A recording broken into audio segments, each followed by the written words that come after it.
I only went out to do the Bill Maher show in February on one condition, that I could talk about the pandemic, because we were about a week into the show. And his staff is whether you love Maher or hate him, he's got a fabulous staff, and they do a great job. And I get out there, and they dropped a bomb on me. We can't talk about the pandemic. I go, that's why I came out here. I'm not like wanting to get on planes and fly anywhere. And they said, no, you can't do it. It's not enough time. But the producer, particularly the female producer, says, look, I'm obsessed with this. And she goes through, she knew a chapter and verse. I mean, she knew it as well as anybody we had on, any of the experts at the time. She had really done the research. Plus, she says, I listen to the show every day, right? And you guys do the nomenclature, and you do process, and you do critical pass. So she had done her own study. She knew it.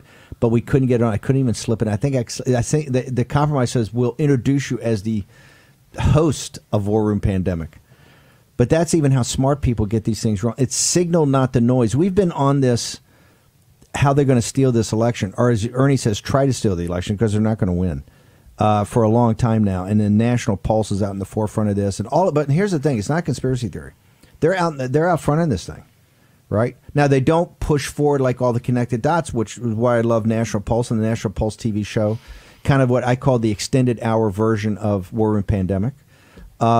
No, but you're like the thing you got on Twitter. This Twitter, and the reason Dr. Yan, and I said last night on Tucker, and I get it today on the John Frederick Show, is illustrative of what we have to understand, is that they pulled down her Twitter account, right? They then stopped the whole Facebook thing. Tucker's show's blowing up internationally. They take that down. Raheem goes, these are all never Trump left-wing Democratic operatives that are the fact checkers, because they're now publishers. And who watches The Watchmen? They just say nameless, and it's still down.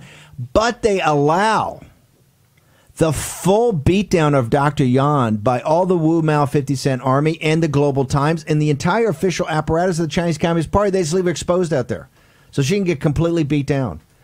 This is exactly what they're going to do on the evening of November 3rd. Why is he setting the predicate right now, Facebook? No political ads on the run-up. We've already said that we're not going to call, this on election night. And then they're going to start pulling stuff down and leave you exposed to get a full beatdown, right, where they're putting pressure on the big three. And the pressure is going to come on Fox is going to be not just from the news organizations. They know they got to get Tucker, Laura Ingraham, and Sean Hannity to basically...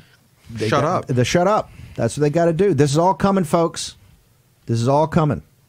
The biggest crisis in American history, bigger than any time before the Revolution, bigger than Valley Forge, bigger than the crash of the stock market, bigger than the lead up to Antietam, bigger than the third day at Gettysburg.